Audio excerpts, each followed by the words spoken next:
some dance partners need a dance partner too. Is that you?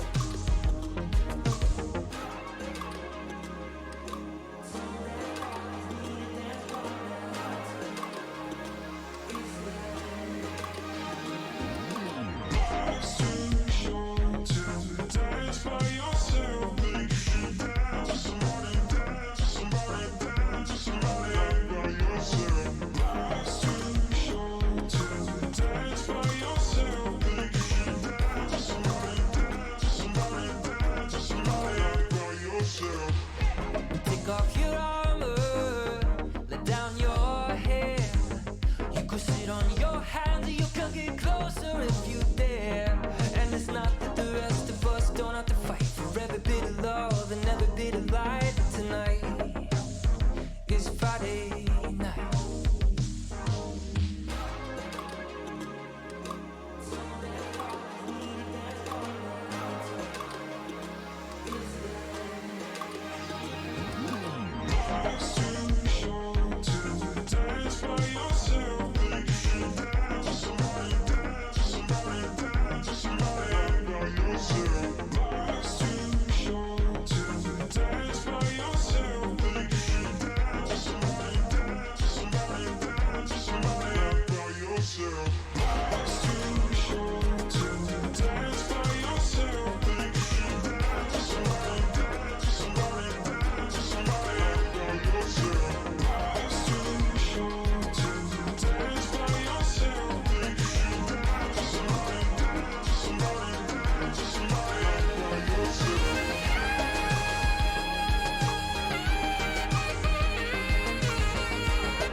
What is up, party people of the SFL? What's going on this Tuesday night? You know what? This is it. This is the show you've all been waiting for. The very first in the long-running history of Access Live, Diva of the Year nominee show. Thank you for tuning in tonight. This is episode 43 of Access Live. I'm your host, Dave Axis. As always, I see a lot of you in the chat. We'll get to you in a second. Let me know how you can hear me. I know you could hear the music. I heard you guys commenting on that as well. Props to Wink tonight.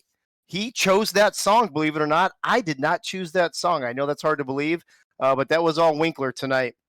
I want to let you know he's actually running the entire show. He's running the board. He's running the OBS, the graphics. He's running the whole 9 yards. All I'm doing is yapping. That's it. All I'm doing is yapping tonight. So props to Wink. Appreciate him doing all the stuff that he does for the show, as always. A quick programming note before we get to the chat. Season 16 schedule release show that got kind of edited the other night due to schedule changes when Cam came on to explain it, is getting pushed to Thursday night. I didn't want it to interrupt this show, so we're going to concentrate on the rest of the Season 16 schedule release show, do an overview, if you will, of the rest of the show, just kind of a recap that we already touched on. along with the SFL minor league rookie big boards and positional rankings.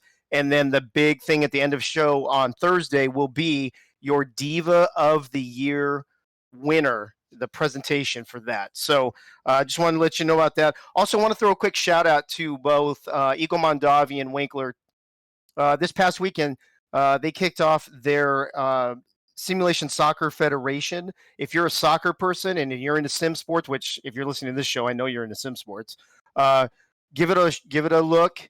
I think the teams are actually full for this first beta season, but there is a waiting list, and if somebody leaves, you could pop in. If nothing else, you want to go check out the games, check out the SSF, the Simulation Soccer Federation.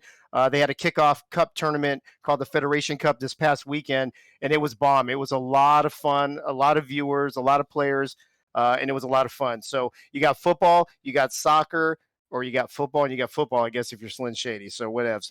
All right, let's check out the chat real quick. I'm also kind of fighting a little bug here, so if my throat gets a little crazy, you know why. All right, let's use in the house. Kendra Hall, first one in the house. What's up, Ray as well. Doug Britton. Kendra's in here, but she brought her man Nate with her. Nachos Toros. I'm assuming that's Nacho Sicario. Nachos in the house. Freddie, of course. Griffin King Griffin, Lone Star Glory. That's Charles. Will Todd, Benji Matson, Tom Pepper, good to see you, bro. Chucky B, the Crim Reaper, congrats on your promotion today. Art Vandalese in the house, Cregan, Bo Martin Jr., Wiggy. Oh my goodness, there's a lot of people in here today. Look at this. Under Rat 3D. Not sure who you are, bro, but welcome to the show. Let me see who else. Bob Funk, if I didn't already say Bob Funk. Looks like Stephen Hacker's in the house here with us tonight. Good to see you, bro. Ron Cochran, another nominee. I see a handful of nominees so far. What's that? What's underrated? Oh, is that? Oh, that's the name. So Winkler's in my ear telling me it says underrated. All right, cool. Let me see. Who else am I missing? Oh yeah, I just came across it again. There it is. Paul Dillavow. There's a lot of people. I see a lot of repeats. Unspoken 55. Cliff Grizzly, good to see you, bro. Dave Terry from San Antonio, Texas. Good to see you in the house. Longtime friend of mine. Popping in here to see what's up. Top Hat. Man, there's a lot of people in here. Bearded Android. Dynasty's in the house. I knew you would miss this show, bro. Charleston Predators, of course. Alan's here. I think that's about it. Yep, that looks like it. All right. So welcome to everybody that's in the chat.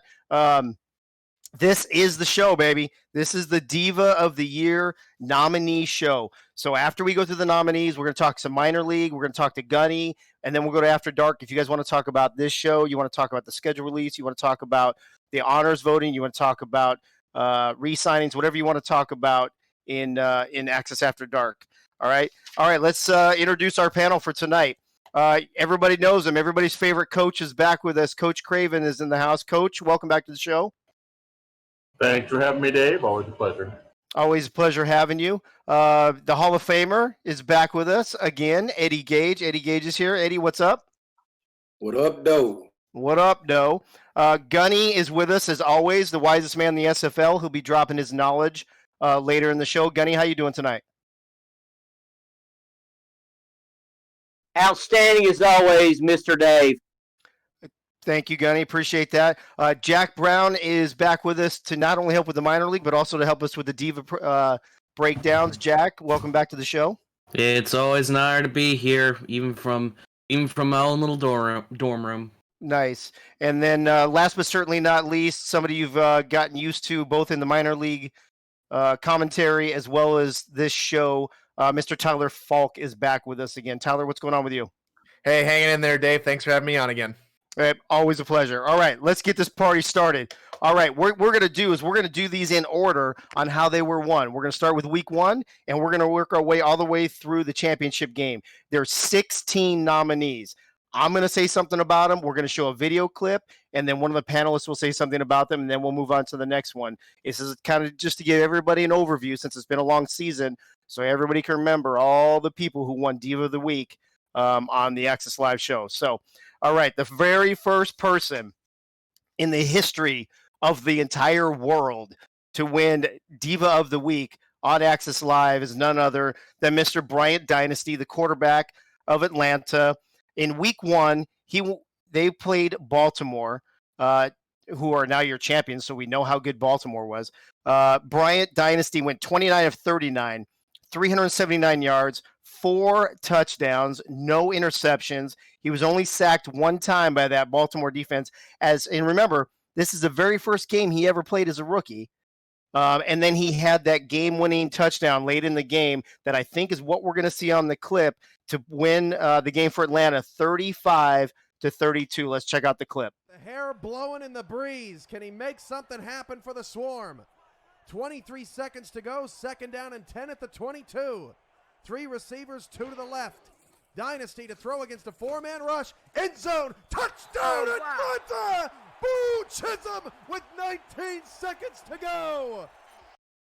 Boom. That was huge. So I'm going to go to Coach first. Coach, you're no stranger to rookie quarterbacks, as we had Ace this season, who, by the way, both Ace and Dynasty up for awards in the honors. What's it like? I mean, is it fathomable that a rookie could go in to his first game playing against a team that ends up being the champions and plays a game like that and then right down to the wire and throws a completely under pressure touchdown to win the game? Well, sure, it's fathomable. Football is a team game. You have to land in the right spot and have a good coaching staff and supporting cast around him. But that doesn't make the debut any less exciting or scintillating or worthy of being on this list. Yeah. Bryant Dynasty, amazing way to open it up. As a matter of fact, I think I had the only, other than the playoffs, the only post-game show that I ever did of Access Live, like right after a show, just an impromptu thing, and had the Baltimore crew and the Atlanta crew on. And that was actually a really cool show. All right, moving on to week 2. Week 2 was the cornerback from St. Louis, Drew Riley.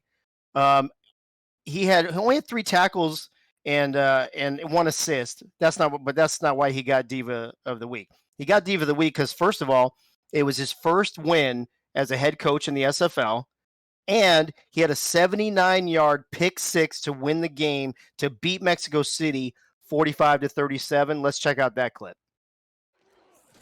Wilson on 2nd and 3, almost intercepted. It is intercepted, and running back the other way. There goes the receiver. It is Drew Riley, and he's gonna score! Touchdown, St. Louis! Oh man, look! I'm telling you, I don't know how we're gonna vote on this. This is gonna be crazy. Every single clip we show you, every play is gonna be amazing. Eddie Gage, first, you know what? You're a coach. You're a DB. Talk to me about being in your very first coaching. You're getting your very first coaching win and being responsible for the pick 6 that wins the game. Well, first of all, Drew Riley, as I stated on a YouTube video, on our team YouTube page, he's one of the more aggressive defensive coaches in the SFL. There's a lot of plays that are high risk, high reward that a lot of teams stay away from. But he's not afraid to, like I say, dare to be great. And on a number of occasions, this season and last, he's always been aggressive, which is why St. Louis was amongst the league leaders in forced turnovers, because he's not afraid to push the trigger and make things happen for his defense. Yeah, as you can see, it paid off in week 2, and he won Diva of the Week. All right, moving on to week 3. Louisiana, we've talked about them a lot this season.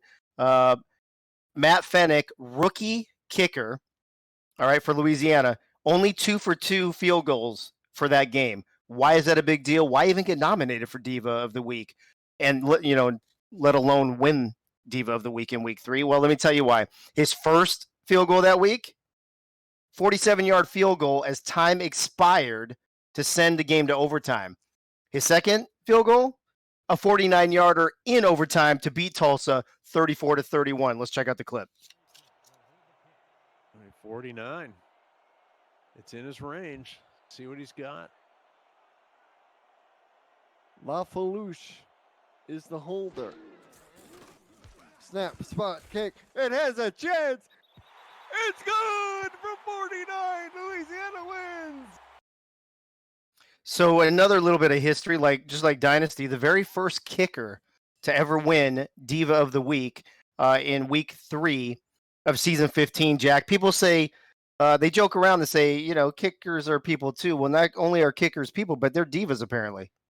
Yeah, no, I mean, I always, I came from a long lineage of kickers. My first team's Mexico City, so I always know that kickers, they ain't nothing. And Matt Fennick proved more so than ever that if you have that you have a kicker on your team, that can be the difference between winning or losing games. Honestly, at this point, and this is a general thing, any team build that doesn't have a kicker on it at this point, I would argue, is doing something very drastically wrong. And Matt Fennick showed, if Louisiana didn't have him, they probably would have ended up losing to Tulsa. They probably would have lost that game. You're absolutely right. And then who knows how their playoffs would have gone from there. So good point, Jack. All right, moving on to week 4, Diva of the Week winner, Mrs. Ashley Jackson.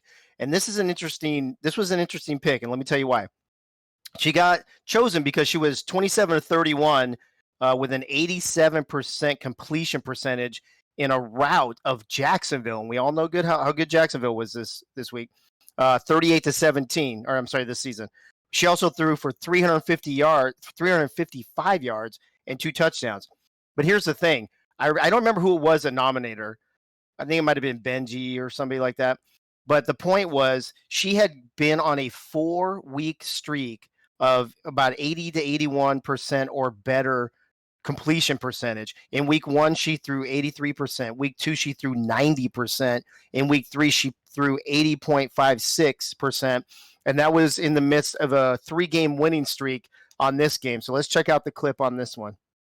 In the minor league, the Memphis River Runners, 4 of those Jacksonville rookies. As that pass is caught by McCall, and Jacob McCall gets down to the 2-yard line.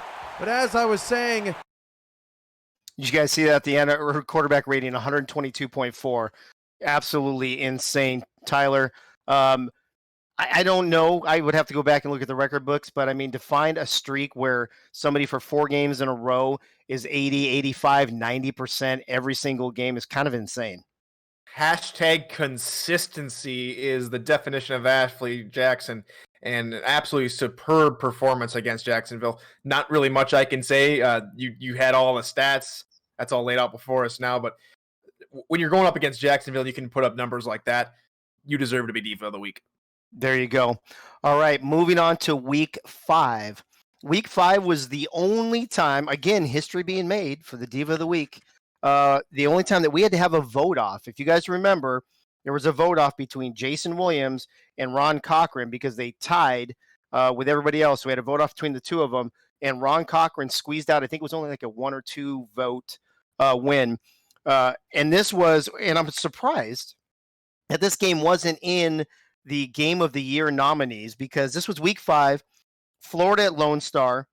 Florida wins the game 44-41 in overtime with a field goal because Ron Cochran was 42 of 54, 517 yards, 4 touchdowns, and was 4 for 4, perfect 4 for 4 on the final drive that gave them the field goal to win, including an insane sidearm pass. I don't know if that's the clip we have or not, but let's check out which clip we have. And Cochran is in the gun. He is going to throw. Cochran going to take a shot, bottom of the screen. Caught! Touchdown, Optimus Klein! And the Florida Storm surge ahead of the Lone Star Glory. Ron Cochran was absolutely en fuego that day, unfortunately, against my beloved, glorious Lone Star Glory. Coach, that was a tough loss for us. But honestly, what a performance, what a clutch performance by Ron Cochran that day. Yeah, you saw the old warhorse, the veteran of so many wars and championships. You saw a flash of what we know is there with Cochran. Great game for him. Fantastic game for him. Yeah, it really was. And, Thrilliams had a great game that week as well. And that's why we had to vote twice. So Ron Cochran, the only Diva of the Week vote-off winner in the history of the Diva of the Week award. Now we move on to week 6, which week 5 into week 6 was full of some turmoil in the SFL. It's all behind us now. It's in the rearview mirror. I'm sure we're all glad about that. But in the midst of some other league turmoil that was going on, we lost one of our beloved members, commentator and wide receiver for Vancouver, the Vancouver Legion, Mr. Richard Pratchard. Out of respect for him, the show did not vote that week. He automatically got 100% of the vote out of respect from everybody from the show and in the league. Here's the thing, though. He also got it because they were playing Mexico City that day, and they lost 24-17. But right before the SFL put on an amazing halftime tribute show for him, there was 34 seconds left in the first half, and he only caught five passes for 35 yards. But with 34 seconds left in the first half, he caught a touchdown, and then we went into halftime to have his tribute show. It just seemed like a perfect way for him to play that game right before we went into the halftime show. So let's check out the clip here. Vancouver is in a prime position with not much time left to take the lead. Looks to throw. Over the middle. That one is caught, and that is a touchdown for Vancouver. It is indeed Rich Pratchard who makes the catch in the back of the end zone. It is 13-10 Vancouver, pending the extra point. How amazing was that? There wasn't, between that play and the halftime tribute, I don't think there was a dry eye in the entire SFL. Eddie Gage, Rich Pratchard meant a lot to this league. It was a great halftime tribute. It was a nice tribute to give him this award. What do you think about Rich Pratchard winning Diva of the Week in week 6?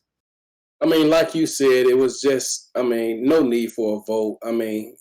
You can see how much he's impacted this league. Every week, you see guys putting up 86 in the chat when the fourth quarter gets around, just like they're doing right here now in your chat. He's been around for a long time. I met him once at the convention. One of the nicest guys you ever meet, Christian guy. Just all around great guy. And to see him get that touchdown right before the half was just like icing on the cake. It really was. It really was. Thank you, Eddie. Okay, moving on to week 7. This was kind of an interesting couple weeks here. I believe London was winless at this point. Somebody could correct me if I'm wrong. But in week 7, Jack Russell, the strong safety for London, helps his team get their first victory against Arizona, 24-16. He had 6 tackles, 2 assists, 3 pass deflections, but he had 2 interceptions that day, which put him in the league lead for that season. So 7 weeks into the SFL, he's leading the entire league in interceptions because of the 2 interceptions he had this day in London's very first victory of the season. Let's check out the clip. Same knocked it down. John Cleese had mentioned recently that Monty Python probably couldn't be a comedy troupe in today's day and age because people weren't smart enough. So we'll see if they can get our references. Jackson down the nose. He's picked off. That's Jack Russell, who returns it to the 17-yard line. So Jack Russell, Jack to Jack here. London had a tough first 6 weeks of the season, and then this helped kind of kickstart something. And I think Jack Russell had a lot to do with them getting on a 2-game winning streak. What do you think? Yeah, London, they struggled those first 6 weeks. But thanks in no small part to Jack Russell, which, by the way, I can't think of a more British name than Jack Russell to put on London. He did very well, and he did what he needs to do, and they got the victory. There's nothing more that you really can't say. And London, they turned around, and dare I say, they have some promise going into season 16. Yeah, they really do. They've really kind of revamped. Or what did Chad say? Retool. They're retooling. So they've already retooled the front office, and now they're retooling the roster as we are into day 2 of re-signings this season. All right, moving on to week 8. Back-to-back weeks, we go to London. Tight end out of London, Benji Matson helps beat Carolina 34-27, so only by 7 points, with their second straight victory. So they go 0-6. They win 2 in a row. And here's Benji's stats for the day. Ready? 0 catches, 0 yards, 0 rushes for 0 yards. So how did he become Diva of the Week? Let's take a peek. And we are live from London, England. Kickoff 1 a.m. local time as that punt almost gets blocked. Return here from Carolina will come from their own 18. Fumble on the play. Ball's on the ground. London has it, and they are still on their feet. Touchdown Knights. Now, if anybody remembers the week that we did that, the video that Winkler made with Celine Dion singing in slow motion as he got the fumble, that was like the best video ever. That was a Diva of the moment. That was a Diva moment to solidify his Diva of the Week, Tyler. Kind of crazy, right? So, like, this isn't like Player of the Week where stats matter, obviously, right? This is Diva of the Week, and you have to have a Diva moment, and that's a pretty big Diva moment. Yeah, he just, you saw he picked up the ball and just stood there for a good couple seconds like, oh, I have the ball. What do I do next? And he just all of a sudden, I can just run right into the end zone. So eventually had the awareness to get in there, but definitely a little bit of definitely a diva in all sense of the word. That was pretty amazing. And if anybody hasn't seen that video, you'll have to go. You should go to my YouTube, the Dave Access YouTube. Go through all the shows. I store all the shows there, and find that week. And the video is just amazing the way that Winkler put it together. All right, moving on to week 9. So we're halfway through the season, which means we've got a lot of teams now that are struggling. We've got a lot of teams pushing for playoffs. We're already knowing who the best players are in the league, who's the best running back, blah, blah, blah, right? Well, what happens in week 9? Well, Louisiana and Jacksonville play what was quite possibly the game of the year at that point. Louisiana pulls out the game 48-34 because of why? Because of Johnny Pickler. 29 of 36, which is almost 81%, 347 yards, 6 touchdowns with zero interceptions. This game was tied 24-24 going into the fourth quarter. And in the fourth quarter, Louisiana runs away with it and wins 48-34 because of plays like this. Go ahead, Ramos. He just read it all the way, and he would just stood patient on his own, and got the ball for his offense. Pickler going to throw. Pickler going for it all. It's caught. Touchdown, Chase Earl, the Earl of 6. Boom, there you go. Coach, again, we're talking quarterbacks. We come to you. 6 touchdowns with 0 interceptions. That doesn't happen very often in this league. No, it doesn't. This is his Sistine Chapel, his Beethoven's Fifth, his greatest moment so far, I think. And he didn't even hand the ball off that much. And so, he went against. Sorry, Johnny, I had to say that about you. Of course. Give you crap. No, it's a fantastic game. Fantastic game. And I think leading up to that game, the Jacksonville guys were saying, you're a game manager or something. They were giving him a hard time. I don't know if it was good-natured or not, but it was kind of fun to see that happen. Fun moment. Yeah, it was a good moment. Yeah, that was a lot of fun. And everybody was hyped that week going into it because everybody knew that was going to be a great game anyway, and it did not disappoint. Moving on to week 10. Here, what happens, going back to what Jack said and talking about kickers being important and kickers being people too and kickers being diva. We now have our second kicker that won Diva of the Week already, and we're only to week 10. St. Louis scores 15 points in a win against London, and all 15 points come off of the leg. Amy Shalizzi, 5 for 5 field goals, scoring all of St. Louis's points on kicks like this. No, we got Shalizzi coming out here for maybe her 5th 50-yard attempt of the season.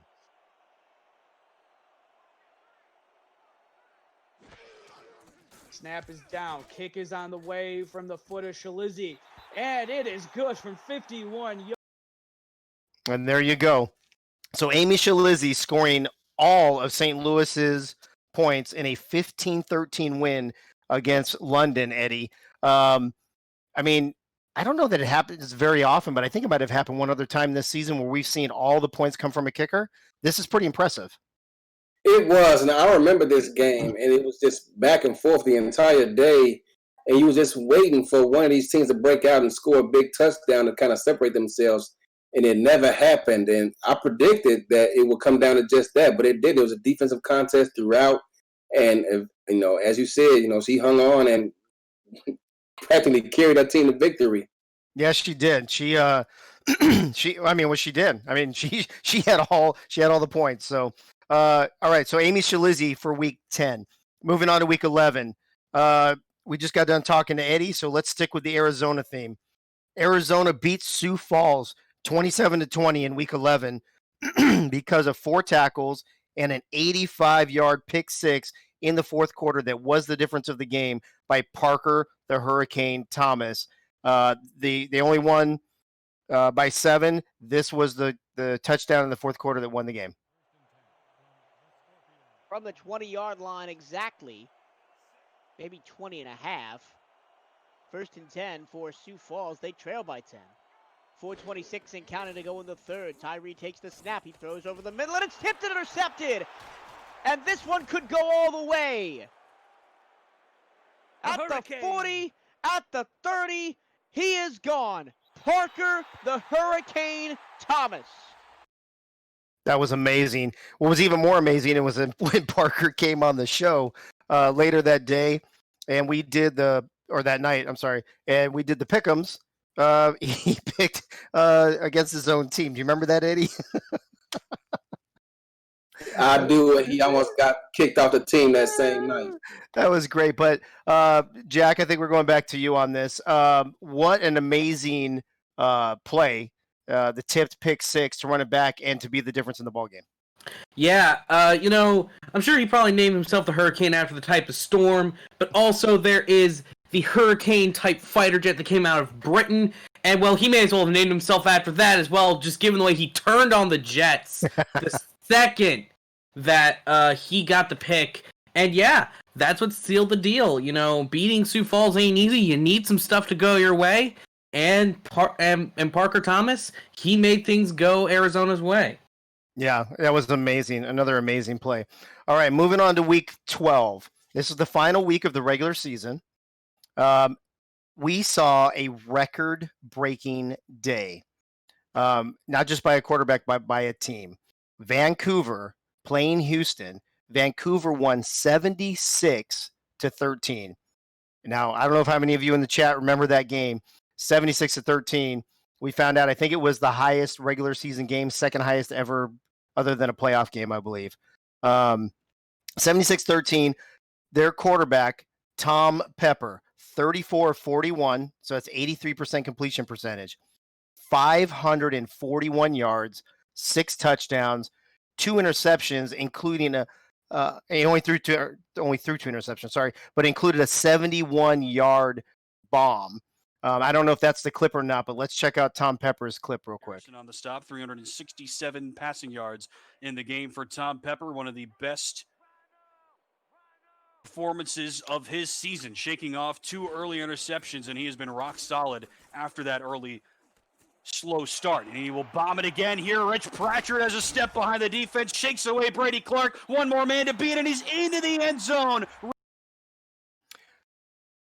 Tyler, does it get any prettier than that? And it looked like to me in that clip, the recipient, of course, was Rich Pratchard. Yeah, I don't think that could sum up the Vancouver season without a spectacular play from Tom Pepper to Rich Pratchard. One of the last times we'll ever hear that combination, sadly. But no, the entire Vancouver team had a fantastic last regular season game of this season, and what a way to do it. What a dominant performance by the entire team, and Tom Pepper was just leading the charge. Just a fantastic leader. It really was. And in true Diva fashion, Tom Pepper sent me a DM right before the show asking me if we were doing any SFL minor league action tonight, if I could mention Denise Segili. one of his buddies that made his debut yesterday as a tight end for the Adams. So there you go, Mr. Diva. Tom Pepper, Diva of the Week in Week 12. There's a shout out for your buddy on top of your amazing performance in Week 12 and your Diva of the Week accomplishment. Moving into the wild card round of the playoffs. This was my nominee. I had a couple others that were my nominee, but I remember this one in particular because this young lady took my spot in Atlanta when I left Atlanta to go to Lone Star. She's the wide receiver for Atlanta, Miss Kendra Hall. It was a 41-33 wild card round loss to Vancouver, but she had 11 receptions for 176 yards and 2 touchdowns. But the key to this, again, is the diva moment. Late in the fourth quarter, they're down by 2 scores. She makes a one-handed crazy grab with 1 minute left, and the very next play, she gets a touchdown right at the goal line. She gets drilled. She catches the ball. She holds on to it, cuts the lead to 8, keeps Atlanta in the game with a chance to tie Vancouver to, put it in overtime and maybe move on to the next round. So check out this clip. To 100 rushing touchdowns as that pass is caught by Kendra Hall. First down to the Vancouver 40-yard line. She gets up and takes offense to the Ashley Rose Finch hit down the field. That was pretty. That was really pretty. It was the next play after that was a touchdown, I believe. What did I leave off on? Coach, I love wide receivers. I love divas. I love Atlanta. What a spectacular performance by Kendra. If I'm not mistaken, and don't quote me on this for sure, but I believe I remember that she put more yards up in that day than she had in the season since joining Atlanta. Well, that's kind of a diva definition right there, isn't it? To do something like that, it's almost like some of those Super Bowl guys. Guy has an outstanding game in the playoffs or the Super Bowl, and you never heard from him again. Hopefully, that's not the case with Kendra because we like Kendra. Fantastic game, and I think it fits the definition of a diva moment. I completely agree. All right, moving on to the quarterfinals of the SFL playoffs in season 15. Louisiana playing Vancouver. Louisiana wins this game 42-34. If you guys remember, this was a great game. Vancouver, I think, had to lead a lot of that game, and we were all wondering how that game was going to go. I might be mistaking that with the other game. But here's the bottom line. 2 words, Reggie Streeter. 29 carries, 328 yards, 4 touchdowns, including a 71-yarder, and an average 11.3 yards per carry. More than a first down per carry. Absolutely insane. Let's check out the clip. Under center. 1 to the left, 1 to the right, 2 in the backfield.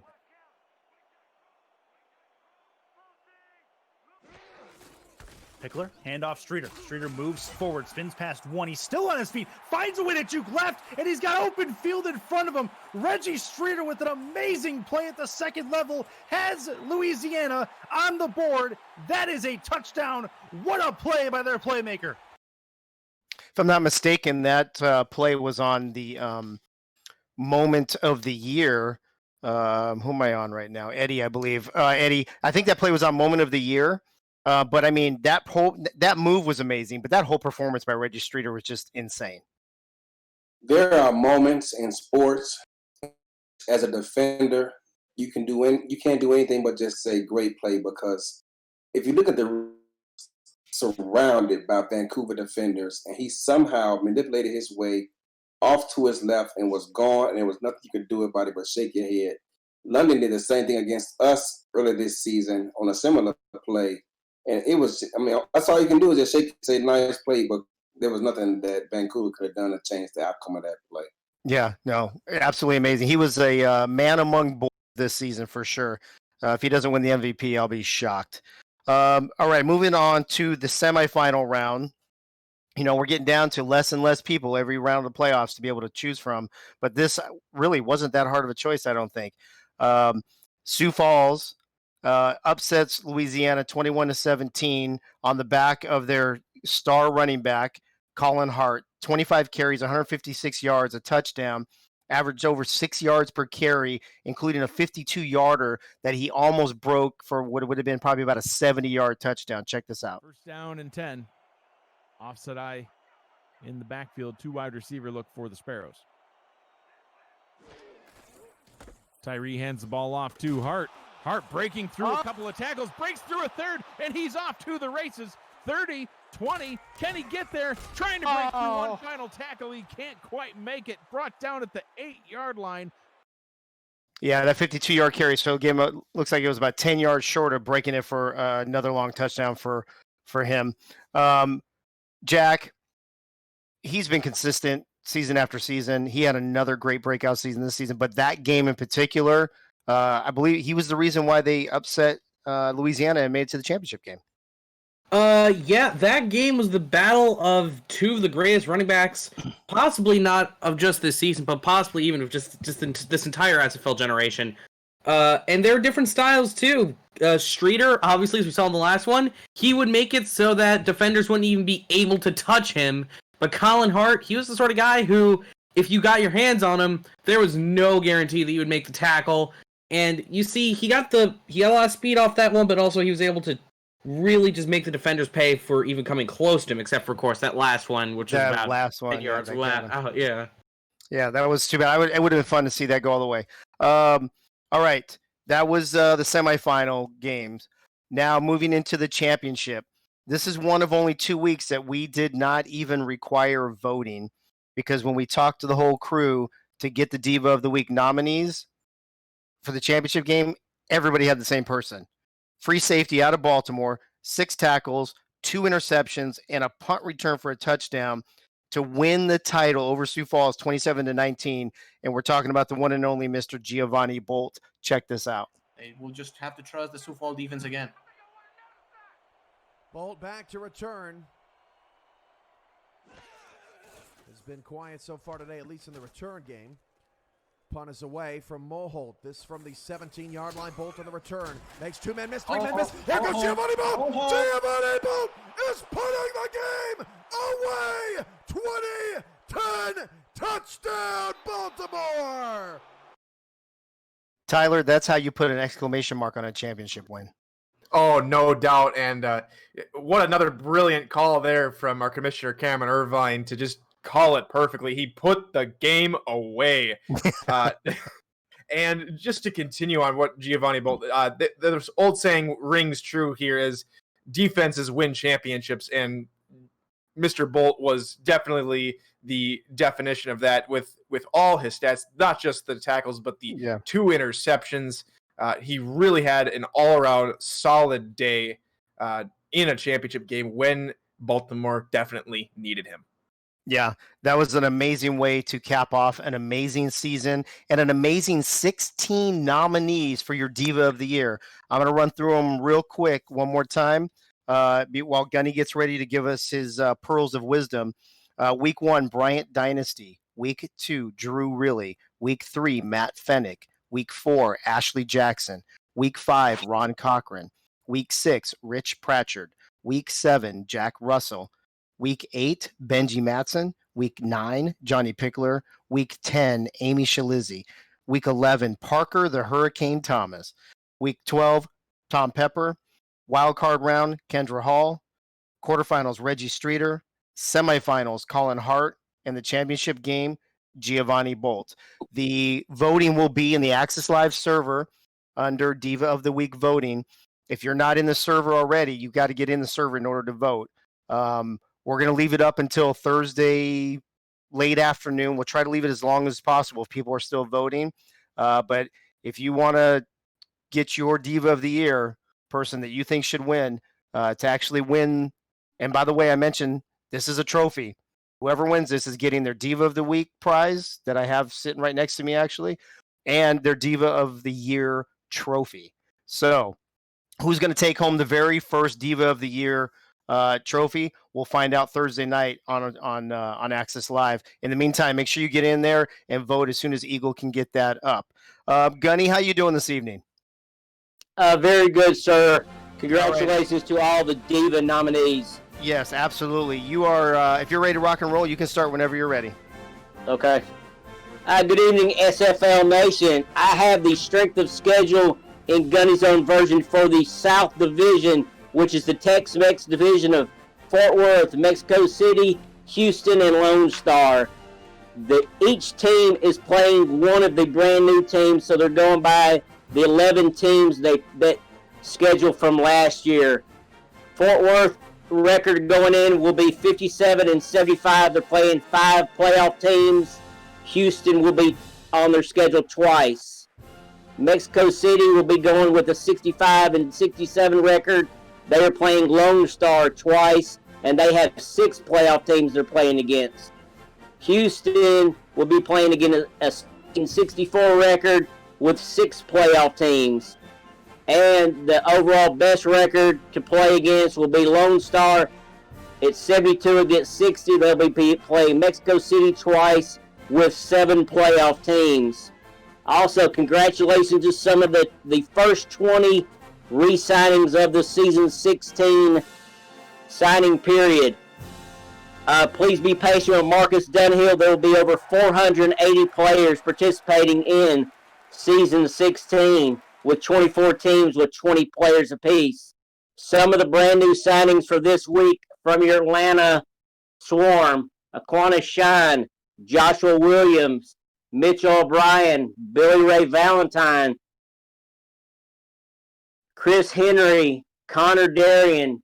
The reigning champion, the Baltimore Vultures, have Jack Wigmore, Troy LaShaw, T-Roy Gaines, Nolan Pierce, Mac Chima. Florida re-signs Eric Hammer. Lone Star signs Jukin Rukin. Louisiana re-signs Evan Arthur and Luther Gond. And Portland has re-signed Chris Statch, Gene Valentine, Derwin Nuevo, David John, and Art Vandalay. Congratulations to these first 20 re-signings of the season 16 period. And with that, continue on the rest of the show. That is all. All right, Gunny, thank you so much. Love all the info you bring to the show. That's the wisest man in the league, ladies and gentlemen. All right, we're going to move on to some SFL minor league action. We've got Tyler and Jack on the show with us again. They're going to alternate games. Tyler, let's start with you. That Madison-Annapolis game, is that score correct? Yes, Dave. From last week, you wouldn't expect it. No, but... not after what Madison did last week. Well, tell us all about that game. Well, to start out with, Annapolis came off a bye and just had Madison take its own medicine. Madison put pressure on Christian Brown against Birmingham last week. Annapolis put pressure on Eric Price this week, and he did not have a too good of a day at the office. Didn't throw any interceptions. Was very mistake free, but only completed just over 50% of his passes. So the defense was swarming around the ball. The defensive line, led by Benny Butcher, really put a whole lot of pressure on Mr. Price in order to throw some bad passes and him to throw it away a couple times. And then the other side of the ball, Annapolis really had a fantastic day at the office. L.A. Rie, the quarterback, 4 touchdowns on the day, and 3 of them going to Josh Gill, the wide receiver. So absolutely fantastic day from both of them. And then to cap it all off, like I said, the defense is swarming, so give credit to Jay Mart, the linebacker, who wasn't just involved in the passing game, but had 8 solo tackles. So really standout performance on both sides of the ball for the Annapolis Navigators. Yeah, I can't believe that Madison, what a swing for them from week to week. That's unbelievable. Let's move on to Jack. Jack, you got this Tacoma-Birmingham game. Tacoma struggling to score points. What's up with that game? Yeah, well, I mean, really that scoreline's a little bit misleading. Both teams were really struggling to score points. If I remember correctly, only about, I think, about 10 points actually came from offensive drives. One of the things that made it, that was the key difference, was frankly one of the strangest damn plays I've ever seen in the game of football. So let me explain this. It was a punt formation, right? Birmingham, punt goes high, goes over the hands of the punter, right? I'm sorry, Jack, go ahead. I heard about this and I saw the video. Yeah. It was absolutely like Keystone Cops or something. Go ahead. Yeah, basically it's a setup of like that 2015 Michigan State game, right? Yeah. Punter runs back, picks up the ball, punts it. Apparently it gets registered as blocked, which, okay, for sure, whatever. bounces at around the 35. Only the returner and then 3 Iron Fuel players were there. Sorry, and then basically, one of the Fuel players picked it up, ran it for a touchdown. It was one of the strangest things I've ever seen in the game of football. Absolutely. Yeah, I forget who sent it to me. Chris Lee sent it to me, I think, and I had to watch it like 4 times because I'm like, I didn't think that got blocked. And then I don't think, obviously, the other team didn't think it got blocked either because they're all standing around, and the guy just picks it up and takes it out for a touchdown. Absolutely insane, crazy. Got to love that whole Friday night. Well, it wasn't Friday Night Lights this weekend, but you got to love that whole vibe in the minor league. Yeah, that's been happening. All right, thank you, Jack. Appreciate that. Where are we going next, Tyler? I kind of lost my little sheet here. You're good. We're going to the Albuquerque San Jose game, but I want to touch on 2 real quick things. First off, Guy Clausen, one of the nicest guys in the SFLM, got his first touchdown last week with the Navigators. So congrats, Guy. Congrats to him. And there's one other person who got their first touchdown. Anywho, I also want to mention one other thing. Both the games that I'm talking to you about, both had records set. For the Navigators, Bailey O'Shaughnessy set the single game record for most yards in a game with over 280 rushing yards, if I remember correctly.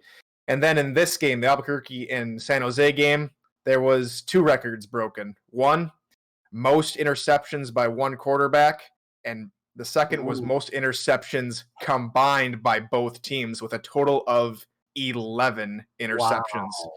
So to say that the defense came to play in that one is an understatement. They were all over the ball, and to be frank with you, Dave, I feel so bad for San Jose. It looked so good for them last week when they got over that 20-point hump and just barely lost to Salt Lake City. Mm-hmm.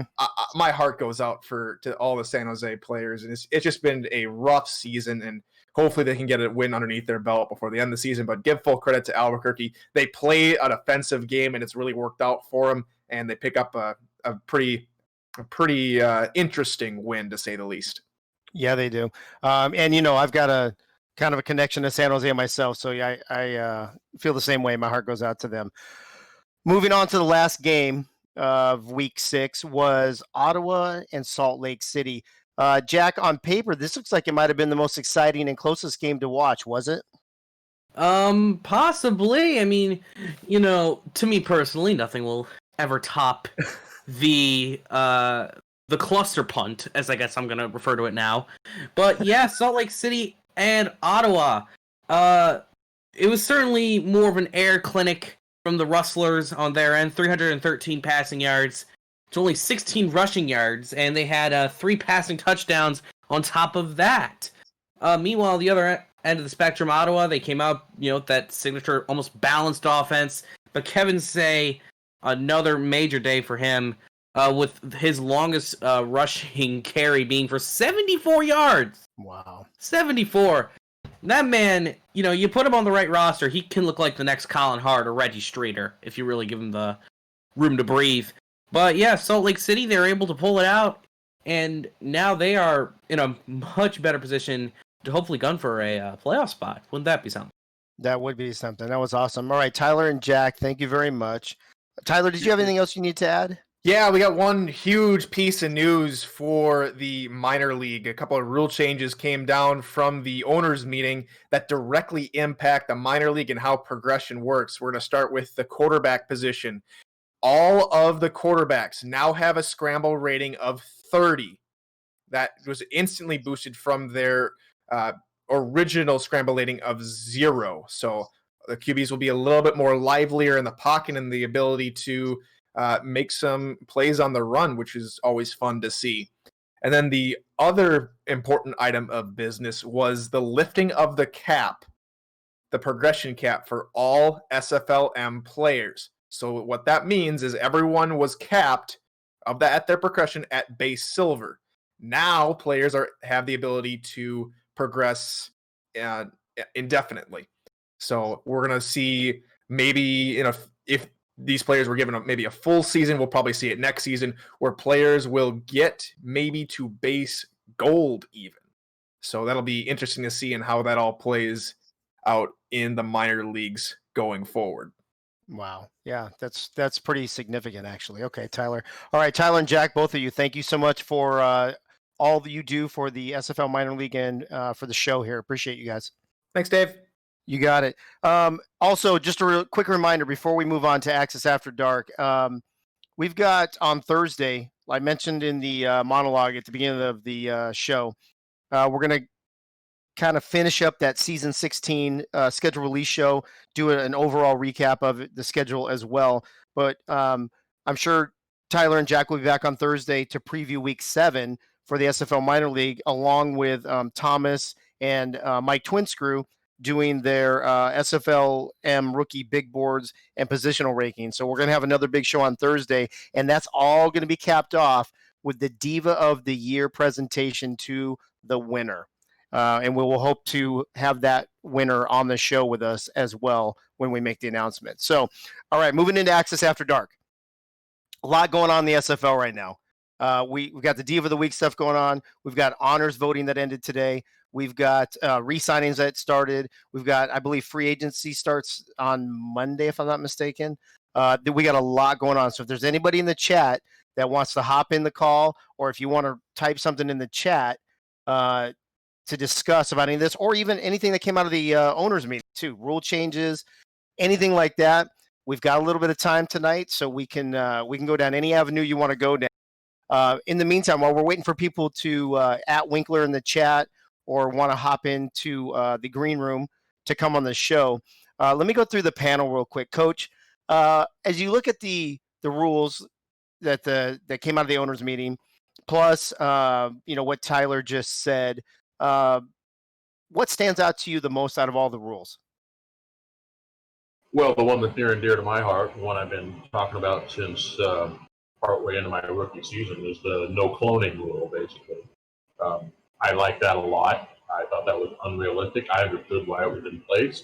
It's a good move to get rid of it.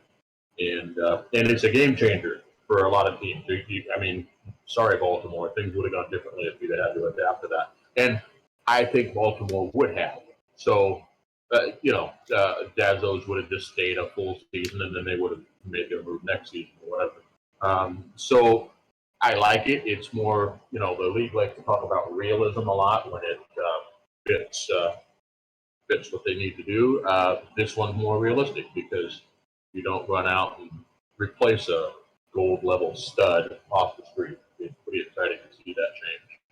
Right, definitely made it more realistic. I appreciate that. Eddie, I know you were involved in all those meetings, and thanks for, you just mentioned in the chat here that free agency starts on the 20th, so thanks for that. Without giving too much away since you're an owner, how do you feel about the rule changes, and is there anything that stands out to you as well? Number one, that's a typo. It starts on the 30th, free agency. Oh, okay. Oh, not the 20th? Okay, got it. Correct. Secondly, I'm for the no longer being allowed to clone players. I've never been a fan of it, since its inception. And with the SFLM now here, it's even more of a reason to get rid of it. I think, even talking to some of these guys don't come in replacing a previous build. They want to sort of build their own legacy and watch their players' career take off. So for that, I think that's great. The quarterback scramble, I'm interested to see how that plays out, to have quarterbacks more athletic in the pocket instead of just sitting there taking a sack, to have them be able to move around a bit more. My quarterback actually talks about it all the time. Eddie, I want to move around more. Actually, it's not up to me. Well, it is now. Yeah, but now with this ability, I'm very interested to see how it plays out, and we'll see, because I can't confirm or deny this, but I heard they're going to try this in the SFA in the minors this season. So we'll see how it goes. But all these rule changes, most of them I was totally in favor for, and I can't wait to see them being implemented. Okay. Okay, Cool. so Deputy Commissioner, yes, okay. Are you on the show, Wink, right now? Are you in my ear? Okay, so Winkler just told me in my ear that those two things will not actually come out in the minor league until next season. apparently deputy commissioner already put that out. So, or next week. Oh, next week. Sorry, not next season. Next week. And I thought that, Tyler, isn't that what you said a few minutes ago too? That it would be starting next week. Other than the rule that you talked about, what stands out to you as you've read through all the stuff that happened in the owner meetings? For me, it's just interesting to see. Like, this is my first overall season in the league, and it's really interesting to see. I was interested in just seeing all the different things that were discussed in that meeting. I don't really think for me there's one or two things to pull out. I think for me, though, the thing that stands out for me is the O-line progression and the ability for owners and coaches to start progressing and improving the offensive line.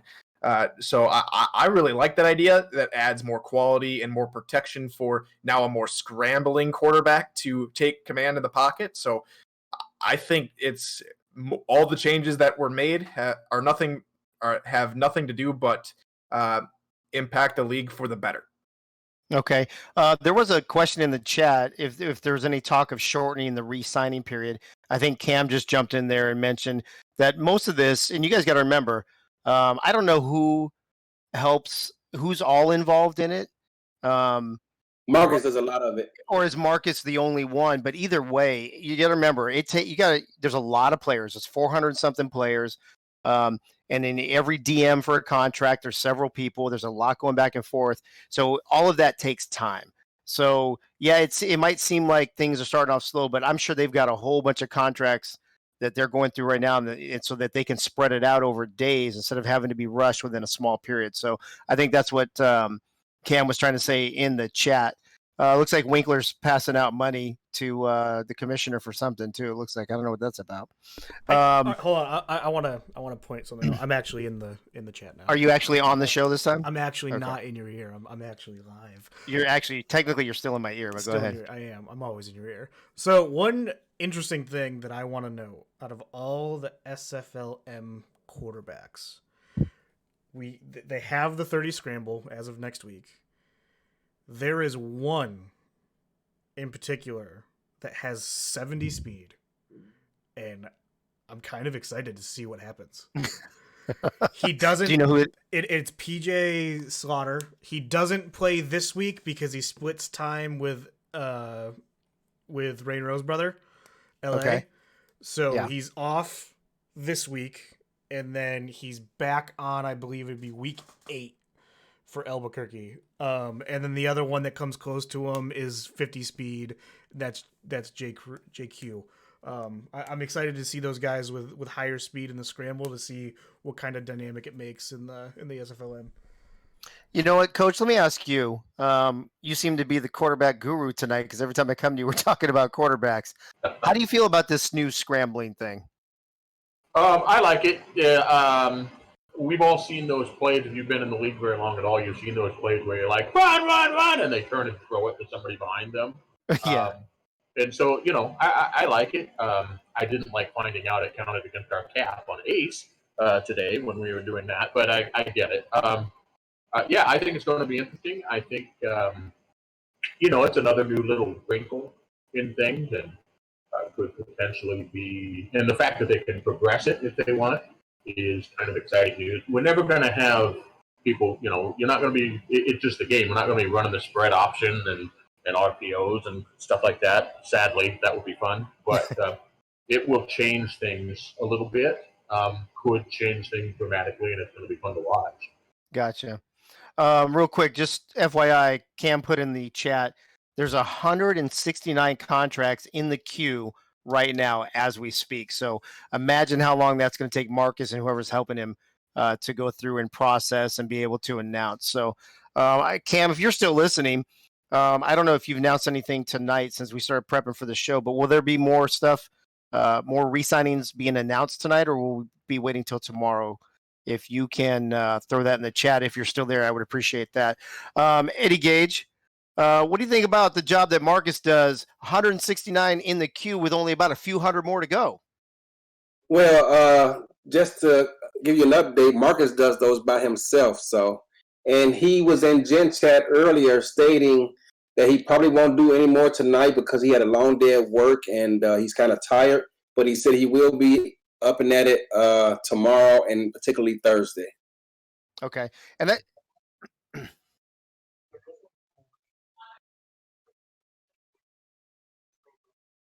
Okay, yeah, that's in the chat right there. I see that.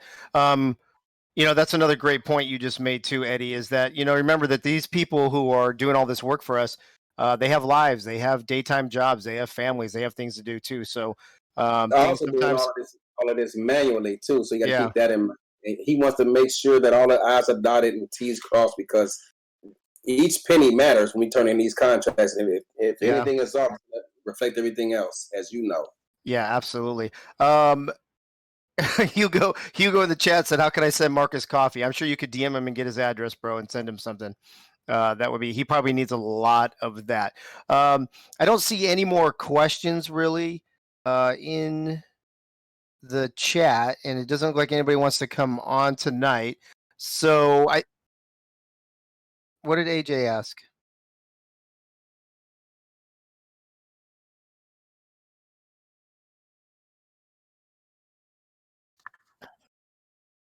Ooh, let's go back to Eddie for that because I was getting ready to go to Tyler, but I want to get Eddie's take on that first, and then I'll go to Tyler. As someone with a quarterback who wants to run more, I will tell Ashley I prefer her staying in a pocket where it's safe. However, if you are going to run, you or any other quarterback for that matter, expect more injuries, and particularly if they're not sliding. I mean, if they're sliding, they're okay, but when they try to dive for those first downs, they're right there by the pylon or something like that. I expect to see more injuries, and I can't wait to see how this plays out, honestly. Okay, Tyler, what do you what's your take on that? And then, did you have something else you wanted to say? Yeah, just two quick things about, and to go back to the scramble thing, I think the SFLM is going to be a really good testing ground for a lot of new rule changes, not just this QB scramble. And so I think we're really going to see how that impacts the later stage of the season. And if that rings true, what Ashley Jackson said, will we see more injuries? The SFLM is a great way to find out.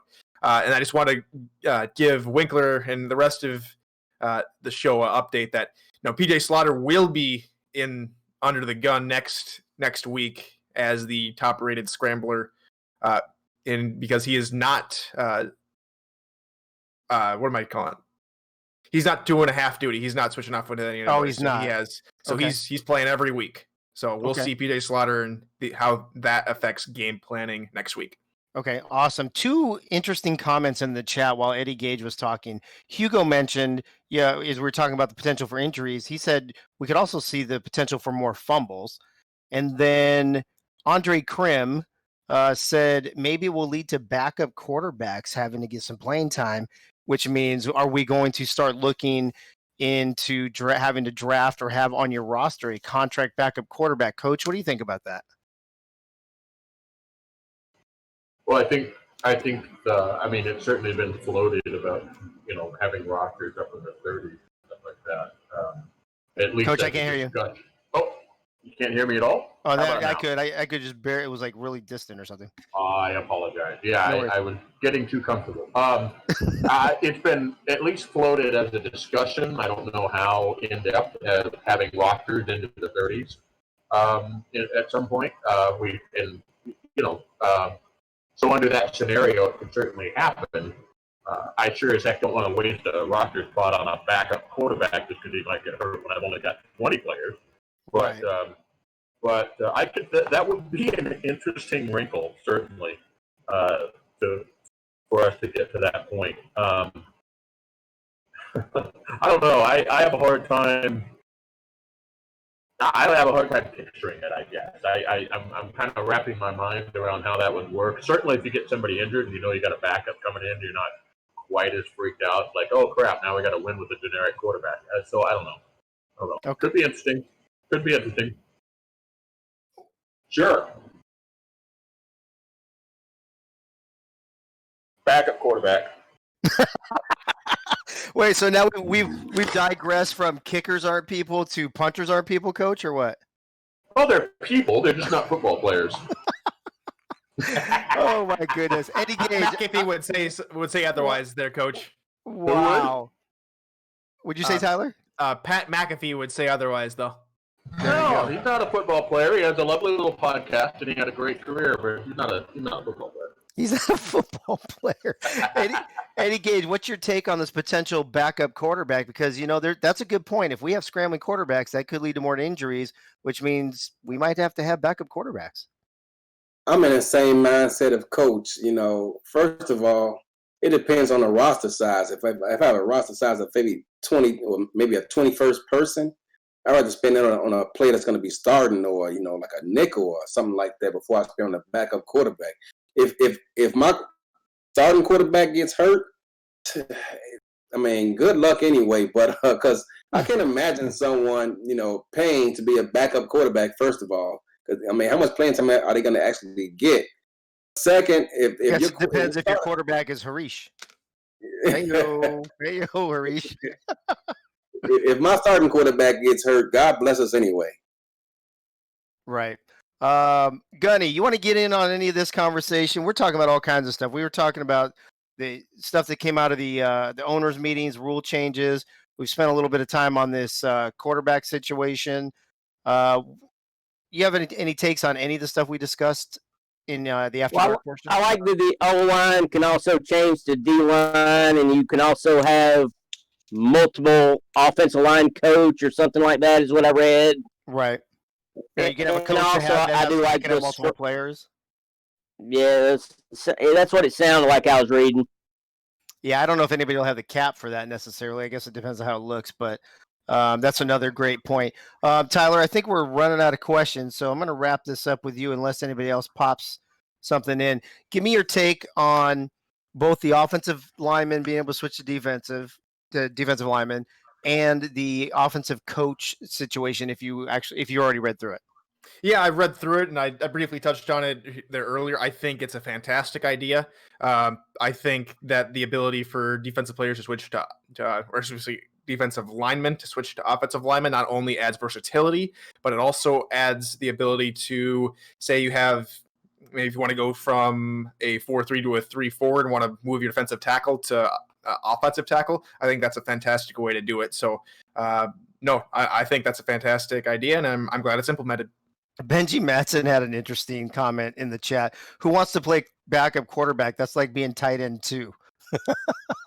He's kind of got a point there. It's kind of like being wide receiver 5 or something. Let me see.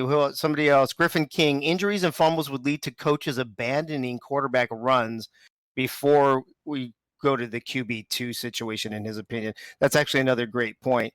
Just because you have the scramble option doesn't mean you got to put it on your player, or it doesn't mean you have to use it at all, actually. Don't tell that to Sioux Falls or Queen City. Well, I'm just saying you don't have to do it. Well, Nobody's you forcing don't have to do it, but the 30 scramble is automatically there, is it not? So your 30 quarterbacks is, are automatically going to be a little bit more, hey, I don't like this pocket, I want to go to that person and get crushed. I can't wait to see the first quarterback that goes to like 70, 80, 90. What's Eddie, do we know what's the cap on scramble? Does anybody know? I believe it's 80. 80, okay. I want to see an 80 scramble quarterback. I just want to see how they do in this league. I mean, we already had quarterbacks this season doing quarterback sneak runs up the middle. So who knows? Maybe it'll help. Well, I gotta ask. Where's Gunny? I gotta ask Gunny. Oh, Gunny's here. So does adding the QB scramble make Sioux Falls your favorite for next year? I'm wanting Sioux Falls to make it back to the final again anyway. There you go. We're already on the Sioux Falls thing again. There you go. Coach, what about you? Sioux Falls and Lone Star. So, there you go. You heard it first, Gunny. Hey, I got $100 in my pocket. You ready to put up on that one? Well, I don't know. You know what? We need some point. Where's Jack's data? I need the point spread because we have the toughest schedule in the league or something. I heard. I don't know. We'll see. Look at Hugo. Lone Star versus Sioux Falls. Let's go. Let's get it on. All right. We're starting to digress a little too much, I think. So let's wrap this shindig up a little bit. Doesn't look like we have any more questions in the chat, so let's wrap it up. Thank you, everybody, for coming on the show tonight. Coach Coach Eddie, Jack had to bug out. Gunny and Tyler. Thank you to everybody listening. Thank you for your comments. Thank you for your questions. Thank you for your support, your viewership, the whole 9 yards. Please go vote for who you want to win Diva of the Year. Okay, I would like this to have the most votes that we've had all season long. So please get over there and do it. We'll see you Thursday night when we continue the schedule release show portion of the show. I'm sure we'll have some more re-signings to talk about. We'll be talking a lot of minor league stuff, and we will be crowning our very first ever Diva of the Year winner. So hope to see you all Thursday night right here on Twitch. In the meantime, have a glorious night, and I will see you at the tees. So finish your whiskey or beer.